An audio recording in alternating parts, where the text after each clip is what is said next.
Hello everyone, welcome to CRP academy. CRP academy YouTube চ্যানেলে তোমাদের সকলকে জানাই স্বাগতম। তো দেখো, আজকে আমরা এই ক্লাসে তোমাদের পঞ্চায়েত পরীক্ষাকে টার্গেট করে বাংলা থেকে গুরুত্বপূর্ণ বাছাই করা 30টি প্রশ্ন উত্তর আলোচনা করতে চলেছি। তো দেখো, আজকে এটি আমাদের সেট নম্বর 1, আর প্রত্যেক দিন সন্ধ্যে 6টায় তোমরা কিন্তু আমাদের এই চ্যানেলে এই সমস্ত বাংলার গুরুত্বপূর্ণ প্র্যাকটিস সেটগুলো পেয়ে যাবে। আর তোমরা কিন্তু পঞ্চায়েত পরীক্ষাতে প্রচুর বাংলা প্রশ্ন এই সমস্ত ক্লাসগুলো থেকে হুবহু কমন পেয়ে যাবে। ওকে, তো দেখো শুরু করছি আজকের এই গুরুত্বপূর্ণ ক্লাস। তো দেখো, আজকের প্রথম প্রশ্ন, 1 নম্বর প্রশ্ন। দেখো, একটি গুরুত্বপূর্ণ বাগধারার প্রশ্ন, যে ভীষণ রেগে গেলেন এর পরিবর্তে কোন বাগধারা ব্যবহার করা হয়? অমনোযোগী ছাত্রের দিকে তাকিয়ে শিক্ষক মহাশয় ভীষণ রেগে গেলেন। তো এই যে ভীষণ রেগে গেলেন এর পরিবর্তে নিচের কোন বাগধারা ব্যবহার করা যায় বা উপযুক্ত? মিছরির ছুরি, অপশন এ; অপশন বি অষ্টরম্ভা; অপশন সি অর্ধচন্দ্র; নাকি অপশন ডি তেলে বেগুনে জ্বলে ওঠা? তো দেখো, তোমাদের বাগধারা কিন্তু এই টপিকটি পঞ্চায়েত পরীক্ষার জন্য ভীষণ গুরুত্বপূর্ণ, কারণ তোমাদের কিন্তু এর আগের বারও পঞ্চায়েত পরীক্ষাতে এই টপিক থেকে প্রশ্ন এসেছিল। বিশেষ করে বাগধারা, তারপরে শুদ্ধ অশুদ্ধ, তারপরে সন্ধি বিচ্ছেদ, কারক বিভক্তি। তো এই টপিকগুলো তোমাদের পঞ্চায়েত পরীক্ষার জন্য কিন্তু এবছরও মোস্ট ইম্পর্টেন্ট হতে চলেছে। ওকে, তো দেখো এই প্রশ্ন সঠিক উত্তর কী হবে? তো এই প্রশ্ন সঠিক উত্তর হয়ে যাবে এই যে ভীষণ রেগে গেলেন। তো এটা হয়ে যাবে এর পরিবর্তে একটি গুরুত্বপূর্ণ বাগধারা ব্যবহার করা যায়, তেলে বেগুনে জ্বলে ওঠা, বা তেলে বেগুনে জ্বলে ওঠা এই বাগধারার মানেই হচ্ছে ভীষণ রেগে যাওয়া। ওকে, অপশন ডি হয়ে যাবে এই প্রশ্নের সঠিক উত্তর। তো দেখো, প্রত্যেকটা প্রশ্নের সঠিক উত্তর কী হবে তোমরা কিন্তু কমেন্টে জানাবে, আর দেখে নেবে এই 30টা প্রশ্ন উত্তরের মধ্যে তোমাদের কতগুলো সঠিক হচ্ছে এবং কতগুলো ভুল হচ্ছে। ওকে, নেক্সট দেখো 2 নম্বর, নিচের কোনটি অশুদ্ধ বানান? দেখো 4টে অপশন রয়েছে, সঠিক উত্তর কী হবে কমেন্ট করো। বিদ্যার্থী, ছাত্র, শিক্ষার্থী নাকি পরীক্ষার্থী? তো দেখো, এই 4টের মধ্যে বিদ্যার্থী, ছাত্র, পরীক্ষার্থী এই বানানগুলো ঠিক রয়েছে। শিক্ষার্থী এটা কিন্তু থয় রেপ দীর্ঘী হবে। ওকে, তাহলে অপশন সি হয়ে যাবে এই প্রশ্নের সঠিক উত্তর। নেক্সট দেখো 3 নম্বর, একটি গুরুত্বপূর্ণ সন্ধি বিচ্ছেদ প্রত্যুষ। তো প্রত্যুষে সন্ধি বিচ্ছেদ করলে কি হবে? সঠিক উত্তর হয়ে যাবে এই প্রশ্নের প্রতি যোগ উষ। অপশন এ হয়ে যাবে এই প্রশ্নের সঠিক উত্তর। ওকে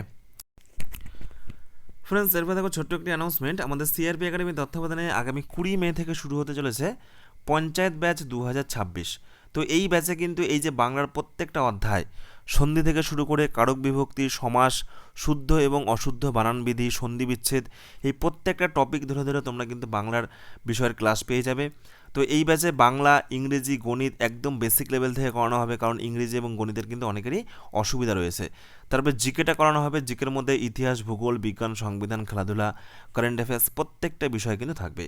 এছাড়া সাথে থাকবে গ্রামীণ অর্থনীতি, কৃষি এবং পঞ্চায়েতি রাজ থেকে বেশ কিছু গুরুত্বপূর্ণ স্পেশাল ক্লাস, কারণ এই টপিকগুলো তোমাদের পরীক্ষার জন্য কিন্তু মোস্ট ইম্পর্টেন্ট। ওকে, তো সম্পূর্ণ অধ্যায়ভিত্তিক ক্লাস তোমরা এই ব্যাচে পেয়ে যাবে, পিডিএফ পেয়ে যাবে, এবং পরীক্ষাতে কিন্তু 80 থেকে 90% প্রশ্ন তোমরা হুবহু কমন পেয়ে যাবে। ওকে, তো বর্তমানে এই ব্যাচের অফার চলছে 999 টাকার পরিবর্তে মাত্র 499 টাকা, এবং পুরো কিন্তু 1 বছরের ভ্যালিডিটি, মাসিক কোনো ফিজ নেই, ওয়ান টাইম পেমেন্ট। তো তোমরা যারা ভর্তি হতে চাইছো তোমরা কিন্তু এই যে আমাদের অফিসিয়াল হোয়াটসঅ্যাপ নম্বর, এই নম্বরে যোগাযোগ করে নিতে পারো, অথবা এই ভিডিওর ডেসক্রিপশনে কিন্তু বিস্তারিত তথ্য দেওয়া রয়েছে। তো এরপরে দেখো নেক্সট 4 নম্বর প্রশ্ন, সমীর শব্দের অর্থ কী? দেখো 4টে অপশন রয়েছে। অপশন এ সমুদ্র, অপশন বি কুয়াশা, অপশন সি উত্তরীয়, নাকি অপশন ডি বাতাস? প্রশ্নগুলো সঠিক উত্তর কী হবে তোমরা কিন্তু অবশ্যই কমেন্ট করো, আর দেখে নাও এই 30টি প্রশ্ন উত্তরের মধ্যে তোমাদের কতগুলো সঠিক হচ্ছে আর কতগুলো ভুল হচ্ছে। তো দেখো, এই প্রশ্ন সঠিক উত্তর হয়ে যাবে সমীর শব্দের অর্থ হচ্ছে বাতাস বা বায়ু। অপশন ডি হয়ে যাবে এই প্রশ্নের সঠিক উত্তর। ফ্রেন্ডস, এরপর দেখো নেক্সট 5 নম্বর প্রশ্ন, সেবার তাকে সুস্থই দেখেছিলাম। তো এটি একটি অতীতকালের একটি বাক্য। ওকে, তো এই বাক্যটি অতীতকালের কোন কাল? দেখো, অতীতকালের কিন্তু আবার 4টে ভাগ রয়েছে, নিত্যবিত্ত অতীত, ঘটমান অতীত, পুরাঘটিত অতীত, নাকি সাধারণ অতীত? তো দেখো, সাধারণ অতীত মানে হচ্ছে পাস্ট টেন্স, পুরাঘটিত অতীত মানে হচ্ছে পাস্ট পারফেক্ট টেন্স, ঘটমান অতীত মানে পাস্ট কন্টিনিউয়াস টেন্স। ওকে, আর নিত্যবিত্ত অতীত মানে পাস্ট পারফেক্ট কন্টিনিউয়াস টেন্স। তো সেবার তাকে সুস্থই দেখেছিলাম, তো সঠিক উত্তর হয়ে যাবে তাকে সুস্থই দেখেছিলাম। ওকে, তো এটি হয়ে যাবে কিন্তু পাস্ট পারফেক্ট টেন্স, বা পুরা ঘটিত অতীত? অপশন সি হয়ে যাবে এই প্রশ্নের সঠিক উত্তর। তো দেখো এই যে পাস্ট পারফেক্ট টেন্স বা পুরা ঘটিত অতীত এটা কাকে বলে?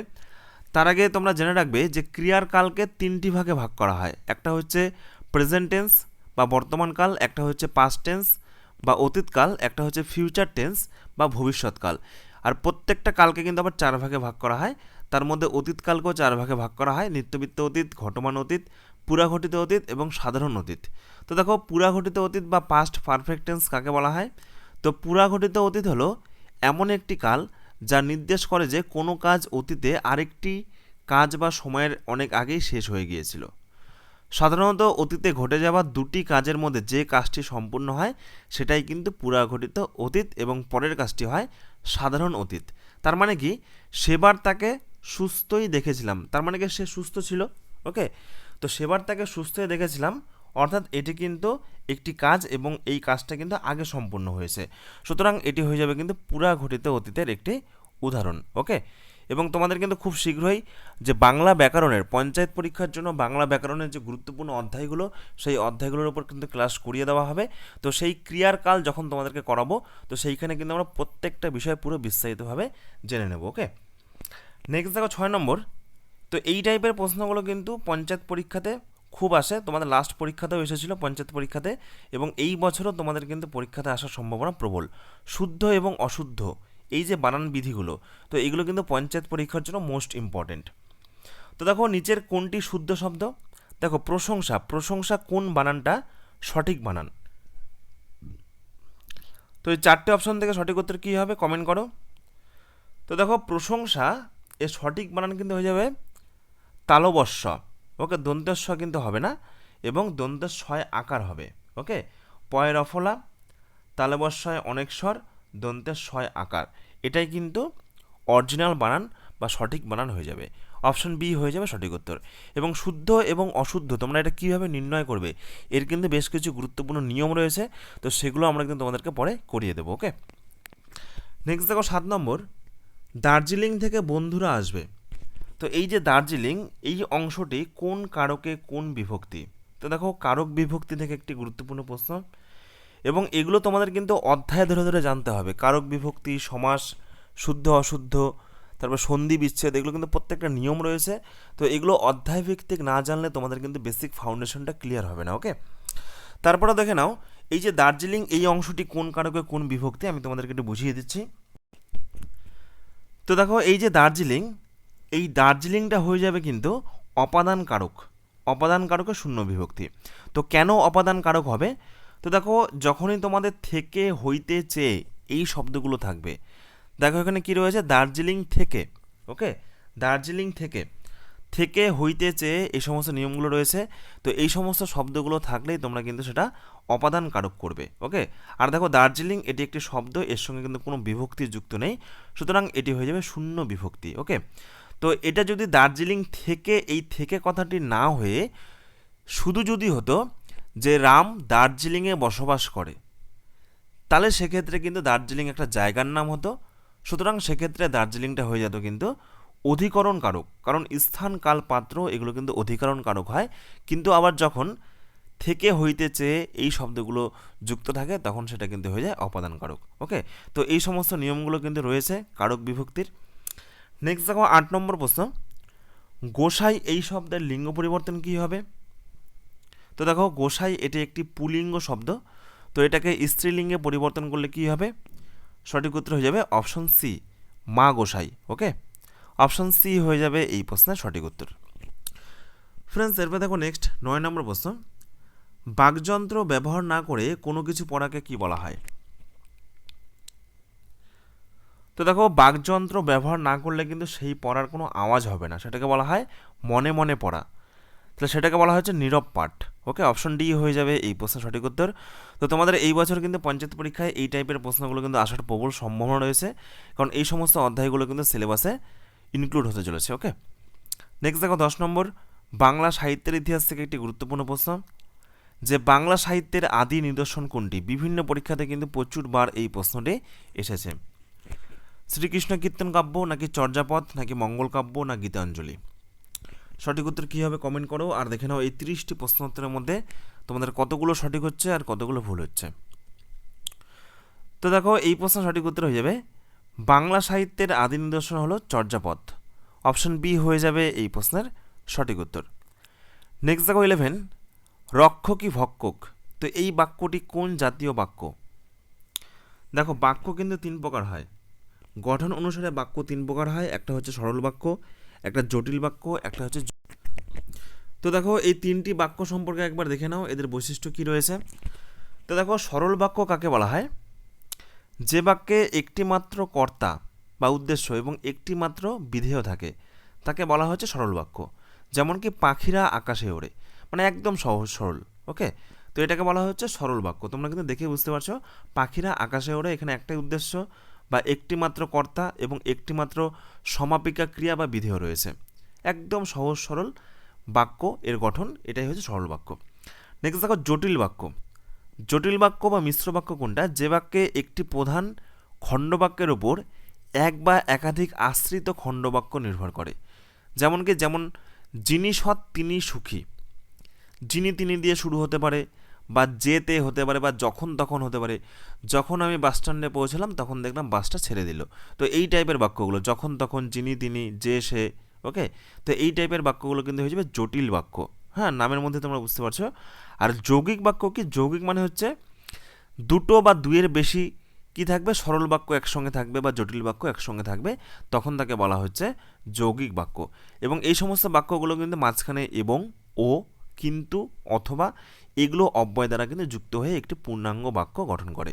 যেমন ছেলেটি দরিদ্র কিন্তু সৎ, তো এটি হয়ে যাবে কিন্তু যৌগিক বাক্য। অথবা বা এর মাঝখানে থাকলো। ওকে, তো এগুলো তোমরা দেখে কিন্তু বুঝতে পারবে যে এগুলো হচ্ছে যৌগিক বাক্য। দেখবে মাঝখানে এবং থাকবে, অথবা কিন্তু থাকবে, অথবা অথবা থাকবে। ওকে, আর যিনি তিনি যে সে যখন তখন এগুলো থাকলে তোমরা করবে সেটা হচ্ছে জটিল বা মিশ্র বাক্য। আর সরল বাক্য তোমরা কিন্তু বুঝতেই পারবে, একদম সহজ সরল, একটাই উদ্দেশ্য একটাই বিধেয়। ওকে, তাহলে এই হলো গঠন অনুসারে বাক্যের শ্রেণীবিভাগ। এইবার তোমরা এই প্রশ্নটির উত্তরটা বলো যে রক্ষ কি ভক্ষক এই বাক্যটি কোন জাতীয় একটি বাক্য? রক্ষ কি ভক্ষক, তো দেখো এটা কিন্তু হয়ে যাবে একটা সরল বাক্যের উদাহরণ। ওকে, কারণ এখানে একটাই উদ্দেশ্য একটাই বিধেয় রয়েছে। তাহলে অপশন বি হয়ে যাবে এই প্রশ্নের সঠিক উত্তর। নেক্সট দেখো 12 নম্বর প্রশ্ন। দেখো পদ থেকে গুরুত্বপূর্ণ একটি প্রশ্ন, যে গাছে কত ফুল ফোটে, তো ফুল ফুল এটা কি? এটা একটা বিশেষ্য পদ। এবার বিশেষ্য পদের মধ্যে কিন্তু বিভিন্ন ভাগ রয়েছে। ওকে, তাহলে এটি কি জাতীয় একটি বিশেষ্য পদ? তো দেখো বিশেষ্য পদের মধ্যে কিন্তু বিভিন্ন ভাগ রয়েছে, বস্তুবাচক বিশেষ্য, সমষ্টিবাচক বিশেষ্য, শ্রেণীবাচক বিশেষ্য, নাকি সংখ্যাবাচক বিশেষ্য। সঠিক উত্তর কী হবে? তো দেখো ফুল ফুল এটি হয়ে যাবে কিন্তু একটি বস্তুবাচক বিশেষ্যের উদাহরণ। কারণ ফুল এটি কি ধরনের বিশেষ্য? এটি কিন্তু একটি বস্তু। ওকে, সুতরাং এটি হয়ে যাবে বস্তুবাচক বিশেষ্য। তারপর দেখো আবার যেমন সমষ্টিবাচক বিশেষ্যের উদাহরণ কি? যেমন হচ্ছে জনগণ। ওকে, তো এটা হয়ে যাবে সমষ্টিবাচক বিশেষ্য। তারপর শ্রেণীবাচক বিশেষ্য কী হবে? যেমন হচ্ছে বিভিন্ন শ্রেণী, মানুষ একটা শ্রেণী, পাখি একটা শ্রেণী। ওকে, তো এগুলো কিন্তু হয়ে যাবে শ্রেণীবাচক বিশেষ্য। তারপর সংখ্যা দিয়ে বোঝালে যে সমস্ত বিশেষ্যগুলো হয় সেগুলো কিন্তু হয়ে যাবে সংখ্যাবাচক বিশেষ্য। আশা করি বুঝতে পেরেছ। নেক্সট দেখো 13 নম্বর প্রশ্ন, রূপসী বাংলার কবি কাকে বলা হয় বা কে পরিচিত? মোস্ট ইম্পর্ট্যান্ট একটি প্রশ্ন, প্রচুরবার কিন্তু বিভিন্ন চাকরির পরীক্ষাতে এই প্রশ্নটি এসেছে। তো সঠিক উত্তর কী হবে? তো দেখো সঠিক উত্তর হয়ে যাবে রূপসী বাংলার কবি বলা হয় জীবনানন্দ দাশকে। অপশন সি হয়ে যাবে সঠিক উত্তর। নেক্সট দেখো 14 নম্বর প্রশ্ন, আঙ্গুর এটি কী ধরনের শব্দ? মোস্ট ভিভিআই প্রশ্ন তোমাদের পঞ্চায়েত পরীক্ষার জন্য। এটি একটি আরবি শব্দ, নাকি ফার্সি শব্দ, নাকি ওলন্দাজ শব্দ, নাকি খাঁটি বাংলা শব্দ? তো দেখো আঙ্গুর এটি হয়ে যাবে, এটি একটি ফার্সি শব্দ। অপশন বি হয়ে যাবে এই প্রশ্নের সঠিক উত্তর। নেক্সট দেখো 15, কনকনে শীত, তো কনকনে এটি কি জাতীয় বিশেষণ? তো দেখো বিশেষণের মধ্যে কিন্তু আবার বিভিন্ন ভাগ রয়েছে। তো এটি হয়ে যাবে কনকনে যখন দেখবে একটাই শব্দ দুবার ব্যবহার করা হয়েছে, তখন সেটা হয়ে যাবে ধন্যাত্মক বিশেষণ। ওকে, যখন দেখবে দেখো কনকনে একটাই শব্দ দুবার ব্যবহার করা হয়েছে, তো এটি হয়ে যাবে ধনাত্মক বিশেষণ। তাহলে ধনাত্মক বিশেষণ কাকে বলা হয়? যেসব শব্দ কোনো বাস্তব বা বাহ্য বস্তুর ধ্বনি অথবা মনের বিশেষ অনুভূতি শরীরের অবস্থা প্রকাশ করে তাকে বলা হচ্ছে ধ্বন্যাত্মক বিশেষণ। ওকে ফ্রেন্ডস, এরপর দেখো নেক্সট 16 নম্বর প্রশ্ন, চুপটি করে বস এটি কী ধরনের বাক্য? মোস্ট ইম্পর্ট্যান্ট একটি প্রশ্ন। তোমাদের দেখবে পঞ্চায়েতের বিগত বছরের যে প্রশ্ন রয়েছে তোমাদের অলরেডি কিন্তু গতকাল আমি সেটা সলভ করিয়ে দিয়েছি, 2018 সালে পঞ্চায়েতের পরীক্ষার প্রশ্ন। তো দেখবে সেই প্রশ্নে এই টাইপের প্রশ্নগুলো কিন্তু অনেকবার এসেছে। ওকে, এই টাইপের প্রশ্নগুলো কিন্তু ছিল। সুতরাং পঞ্চায়েত পরীক্ষার জন্য এই বিশেষ করে বাক্য, তারপর শুদ্ধ অশুদ্ধ, সন্ধি বিচ্ছেদ, এগুলো কিন্তু ভীষণ ইম্পর্টেন্ট, কারণ এই টপিকগুলো থেকে কিন্তু 3-4টা করে প্রশ্ন ছিল। তো দেখো, চুপটি করে বস এটি কোন ধরনের বাক্য? আদেশমূলক, অনুরোধ জ্ঞাপক, বিবৃতিমূলক নাকি উপদেশমূলক? তো দেখো, চুপটি করে বস সঠিক উত্তর হয়ে যাবে এটি একটি আদেশমূলক বাক্যের উদাহরণ, কারণ চুপটি করে বস এর মাধ্যমে কিন্তু একটা আদেশ করা হচ্ছে। ওকে, অপশান এ হয়ে যাবে সঠিক উত্তর। নেক্সট দেখো 17, জল শব্দের সমার্থক দেখো নয় বলেছে, নিচের কোনটি জল শব্দের সমার্থক নয়? তো দেখো, সলিল এটা কিন্তু জল শব্দের সমার্থক। তারপরে দেখো উদক, এটাও জল শব্দের সমার্থক। নীর, এটাও কিন্তু জল শব্দের সমার্থক। তাহলে সঠিক উত্তর হয়ে যাবে জলধি। অপশান সি হয়ে যাবে এই প্রশ্নের সঠিক উত্তর। ওকে, তো দেখো জলধি মানে কিন্তু সমুদ্র, কিন্তু সলিল, উদক, নীর এগুলো হচ্ছে জলের সমার্থক। নেক্সট দেখো 18 নম্বর প্রশ্ন, আজি বসন্ত জাগ্রত দ্বারে। তো দ্বারে এই অংশটি কোন কারকের উদাহরণ? সঠিক উত্তর কী হবে কমেন্টে জানাও। আর দেখে নাও এই 30টি প্রশ্ন উত্তরের মধ্যে তোমাদের কতগুলো সঠিক হচ্ছে আর কতগুলো ভুল হচ্ছে। তো দেখো, আজি বসন্ত জাগ্রত দ্বারে, এই দ্বারে অংশটি, দ্বার মানে কি? দ্বার মানে হচ্ছে দরজা। আর তোমাদের প্রথমেই বললাম যে স্থান, কাল, পাত্র এই সমস্ত বিষয় থাকলে সেটা কিন্তু অধিকরণ কারক হয়। ওকে, তাহলে দেখো দ্বার, দ্বার মানে দরজা, সুতরাং এটি হয়ে যাবে একটি অধিকরণ কারক। অপশন ডি হয়ে যাবে এই প্রশ্নের সঠিক উত্তর। ওকে, নেক্সট দেখো 19 নম্বর প্রশ্ন, নিচের কোনটি একটি শুদ্ধ বানান? বলো, কৃতজ্ঞ এই বানানটি কোনটি সঠিক? সঠিক উত্তর কী হবে কমেন্ট করো। কৃতজ্ঞ এটি কোনটি সঠিক? তো দেখো, কৃতজ্ঞ এই বানানটি হয়ে যাবে প্রথম, এই যে অপশন এ, এটা হচ্ছে সঠিক, অর্থাৎ কয় রিকার ত ইয় গয়, এটাই কিন্তু সঠিক বানান হয়ে যাবে। ওকে, এটা রয়েছে কি উময় গয় রয়েছে, তারপরে দেখো এটা তয়, আবার তয় বয় রয়েছে, এটা আবার শুধু গয় জফলা রয়েছে, প্রত্যেকটা বানাম কিন্তু ভুল। কৃতজ্ঞ বানাম হচ্ছে কয় রিকার ত ইয় গয়, তাহলে অপশন এ হয়ে যাবে এই প্রশ্নের সঠিক উত্তর। ফ্রেন্ডস, এরপর দেখো নেক্সট 20 নম্বর প্রশ্ন, বিশেষ্যের পরিবর্তে যে শব্দ ব্যবহার করা হয় তাকে কি বলা হয়? মোস্ট ইম্পর্ট্যান্ট একটি প্রশ্ন, সঠিক উত্তর কী হবে? তো দেখো, বিশেষ্যের পরিবর্তে কোন শব্দ ব্যবহার করা হয়? অব্যয়পদ, সর্বনাম পদ, ক্রিয়াপদ নাকি বিভক্তি? তো দেখো, বিশেষ্যের পরিবর্তে যে শব্দ ব্যবহার করা হয় তাকে বলা হচ্ছে সর্বনাম পদ। তার মানে কি? রাম বাড়ি যায়, রাম বাড়ি যায়, এবার রামের পরিবর্তে আমি কি ব্যবহার করলাম?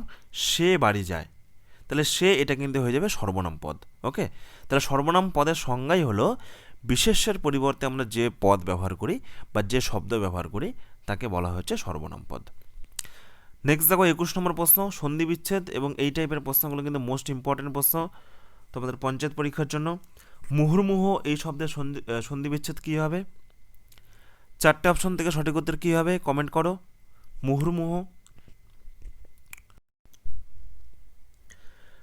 তো দেখো এই প্রশ্ন সঠিক উত্তর হয়ে যাবে মুহুর্মুহ এই শব্দের সন্ধি বিচ্ছেদ হবে অপশন সি, মুহু যুক্ত মুহু, অর্থাৎ এই যে রেপটা, এই রেপটা উঠে গিয়ে কী হলো? বিসর্গ হলো, এখানে বিসর্গ। ওকে, তাহলে অপশন সি হয়ে যাবে এই প্রশ্নের সঠিক উত্তর। ভীষণ গুরুত্বপূর্ণ একটি প্রশ্ন। ফ্রেন্ডস, এরপর দেখো নেক্সট 22 নম্বর প্রশ্ন, আক্কেল সালামি এই বাগধারার মানে কি? দেখো তোমাদের বাগধারা থেকেও কিন্তু পরীক্ষাতে প্রশ্ন ছিল পঞ্চায়েত পরীক্ষাতে, এবং এই বছরও থাকবে। বাগধারা এই টপিকটি কিন্তু খুব ভালো করে পড়বে, কারণ এই টপিক থেকে তোমাদের কিন্তু প্রশ্ন আসবে। আক্কেল সালামি এর মানে কি? তো দেখো, আক্কেল সালামি এই বাগধারার মানে হলো, সঠিক উত্তর হয়ে যাবে বোকামের শাস্তি। অপশন এ হয়ে যাবে এই প্রশ্নের সঠিক উত্তর। নেক্সট দেখো 23 নম্বর প্রশ্ন, নিচের কোন বানানটি ভুল?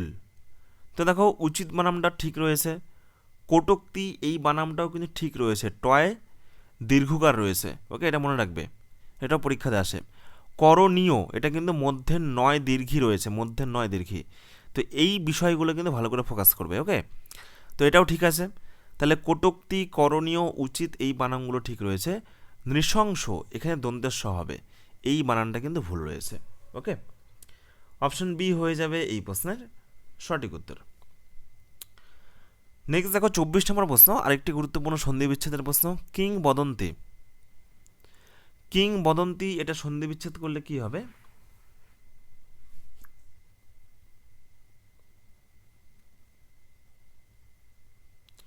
তো দেখো কিংবদন্তি এটা সন্ধি বিচ্ছেদ করলে হবে কিম, কিম যোগ বদন্তি, ওকে।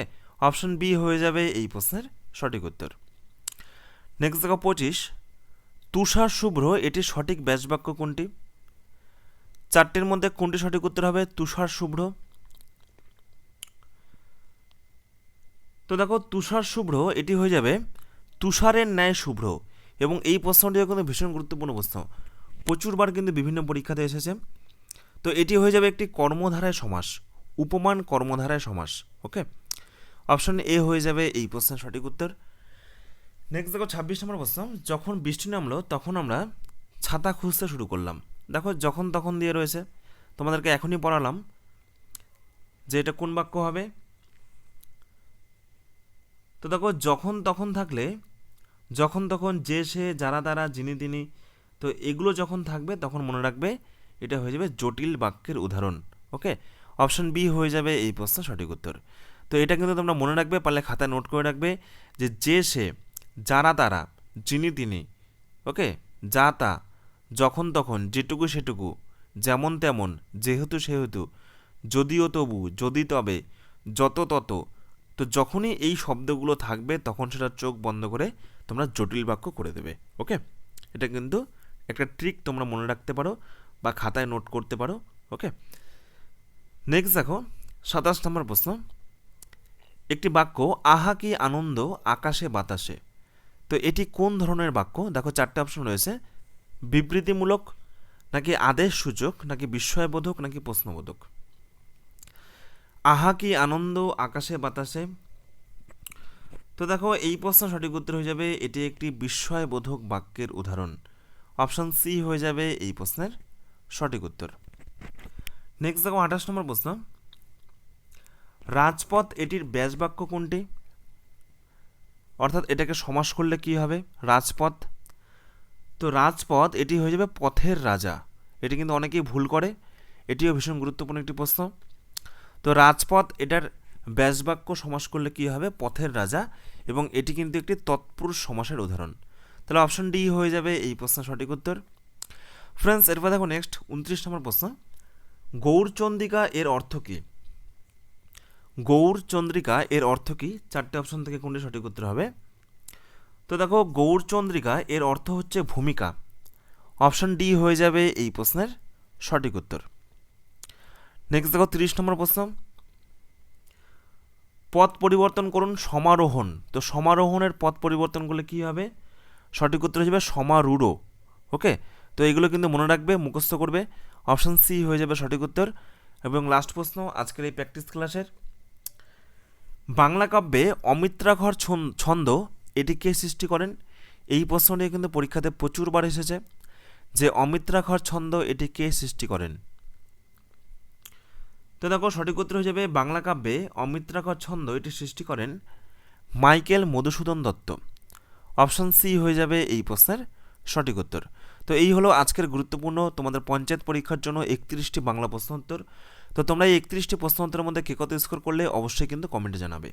আর তোমাদের যেটা প্রথমেই বলা হলো, দেখো আমাদের এই পঞ্চায়েত ব্যাচে সিআরপি একাডেমি তত্ত্বাবধানে যে পঞ্চায়েত ব্যাচ আগামী 20 তারিখ থেকে শুরু হতে চলেছে, 20 মে।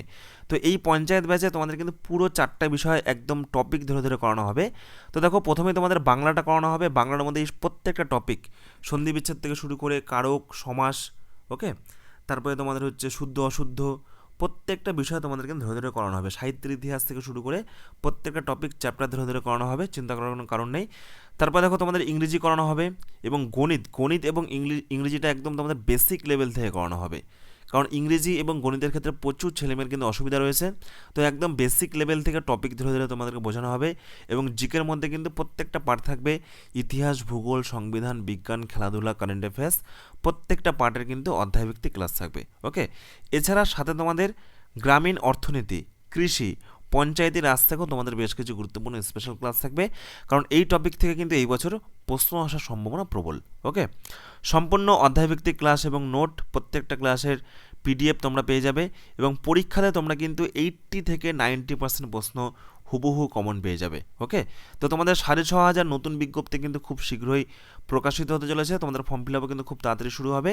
তো তোমরা যারা এই ব্যাচে ভর্তি হতে চাও, দেখো তোমাদের জন্য কিন্তু অফার চলছে মাত্র 499 টাকা। ওকে, এটা কিন্তু 999 টাকার একটা ব্যাচ এবং বর্তমানে কিন্তু অফার চলছে এবং কয়েকদিন পরেই এটা কিন্তু আবার 999 টাকা হয়ে যাবে। তো তোমরা যারা ভর্তি হতে চাও, এটা হচ্ছে আমাদের অফিসিয়াল হোয়াটসঅ্যাপ নম্বর 9647553612। তোমরা কিন্তু এই নাম্বারে হোয়াটসঅ্যাপে যোগাযোগ করে নাও এবং এই ব্যাচে কিন্তু ভর্তির সমস্ত ডিটেলস পেয়ে যাবে। তো বর্তমানে অফার চলছে পুরো 1 বছরের ভ্যালিডিটি, মাসিক কোনো ফিস নেই, মাত্র 499 টাকা।